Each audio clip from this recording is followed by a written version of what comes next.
Krish Patel my YouTube channel पर તમારું સ્વાગત છે। આજના વિડીયોમાં હું તમને YouTube મેનોમીટર વિશે સમજાવીશ, તો ચાલો શરૂ કરીએ। ફર્સ્ટ આપણે જોઈએ તો ડેફિનેશન। YouTube મેનોમીટર એક ડિવાઇસ છે જે ફ્લુઇડ સિસ્ટમમાં પ્રેશર ડિફરન્સ મેઝર કરે છે। આ ડિવાઇસ એક ટ્રાન્સપેરન્ટ યુ શેપની ગ્લાસ ટ્યુબથી બનેલું હોય છે, જેમાં જનરલી મર્ક્યુરી કે કલર બોટલ ફિલ કરેલું હોય છે।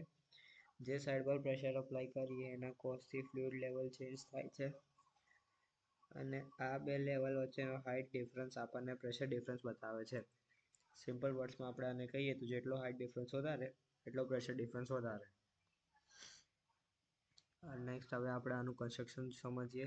અને કન્સ્ટ્રક્શનમાં મેઇન વસ્તુ છે કે એક યુ શેપની ગ્લાસની ટ્યુબ બનેલી હોય છે, એની અંદર એક ફ્લુઇડ ફિલ કરેલું હોય છે, જે વેધર મર્ક્યુરી હોય કાં તો કલર વોટર હોય। મેઇનલી આ બે જ ફ્લુઇડ આમાં ફિલ થતા હોય છે। એનાની વચ્ચે એક સ્કેલ હોય છે, જેનાથી આપણે હાઇટ ડિફરન્સ પ્રેશરનો માપી શકીએ છીએ। નેક્સ્ટ આપણે એના વર્કિંગ પ્રિન્સિપલ સમજીએ। YouTube મેનોમીટર હાઇડ્રોસ્ટેટિકના વર્કિંગ પ્રિન્સિપલ પર બેઝ છે।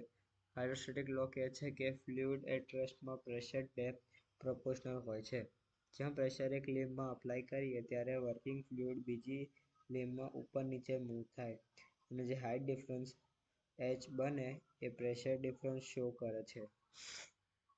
આપણે પ્રેશર ડિફરન્સ કેલ્ક્યુલેટ કરવા માટે એક ફોર્મ્યુલા છે, જે છે pressure is equal to rho GH, જ્યાં રો એટલે density of manometric fluid, G એટલે ગ્રેવિટેશનલ કોન્સ્ટન્ટ એન્ડ H એટલે હાઇટ ડિફરન્સ।